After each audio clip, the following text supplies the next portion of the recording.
बिस्मिल्लाहिर्रहमानिर्रहीम, अस्सलामुअलैकुम। आप देख रहे हैं JN न्यूज़ और मैं हूं आपकी मेज़बान सुंबल ज़िया। बुलेटिन का बाकायदा आगाज़ करते हैं और शामिल करते हैं अब तक की अहम तरीन खबरें।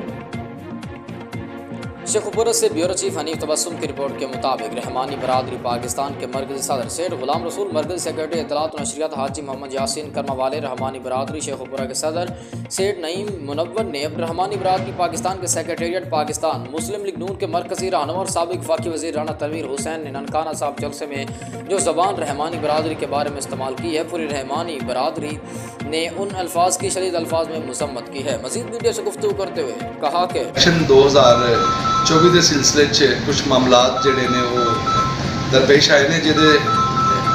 ਜਿਹਦੇ ਵਾਸਤੇ ਸਾਡੇ ਮਰਕਜ਼ੀ ਤਨਜ਼ੀਮ ਦੇ ਸਦਰ ਜਨਾਬ ਸੇਠ ਗੁਲਾਮ ਰਸੂਲ ਸਾਹਿਬ ਰਹਿਮਾਨੀ ਬਰਾਦਰੀ ਔਰ ਜਨਾਬ ਸੇਠ ਨਈਮ ਸਾਹਿਬ सदर सिटी शेखुपुरा रहमानी बरादरी मौजूद ने। बंदा नचीज़ मोहम्मद यासीन मरकज़ी तंजीम रहमानी बरादरी का इंफॉर्मेशन सैकटरी इत्तलात ਉਹਦੇ ਵਾਸਤੇ मैं सेठ गुलाम रसूल साहब ਨੂੰ गुजारिश करांगा कि ये राणा तनवीर साहब के मतलब कोई मामलात आए ने तो ਉਹਦੇ ਤੇ ਅਸੀਂ रहमानी वेलफेयर ट्रस्ट पाकिस्तान और रहमानी मरकज़ी तंजीम रहमानी बरादरी और रहमानी ओवरसीज़ ਜਿਹੜੀ तंजीम है ਇਹਦੇ ਸਾਰਿਆਂ ਨਾਲ ਮੁਸ਼ਾਵਰਤ ਕਰਕੇ ਜਿਹੜਾ ਨਾ ਜੀ ਉਸ ਮਾਮਲੇ ਨੂੰ ਹੱਲ ਕੀਤਾ ਹੈ। ਉਹਦਾ ਜਿਹੜਾ ਨਾ ਉਹ ਸਾਰਾ ਮਾਮਲਾ सेठ गुलाम रसूल साहब ਬਿਆਨ ਕਰਨਗੇ ਜੀ।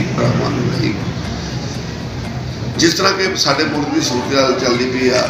ਜਿਹੜਾ ਅਦਮ ਇਸਤਕਾਮ ਚੱਲਦਾ ਪਿਆ, ਬੜੀ ਮਤਲਬ ਕਿ ਸ਼ੋਰ ਗੋਗਾ ਸੇ ਚੱਲਦਾ ਪਿਆ ਇਲੈਕਸ਼ਨ ਦਾ, ਉਹਦੇ ਵਿੱਚ ਕੋਈ ਅਸੀਂ ਇਹ ਕੰਮ ਨਹੀਂ ਕਰਨਾ।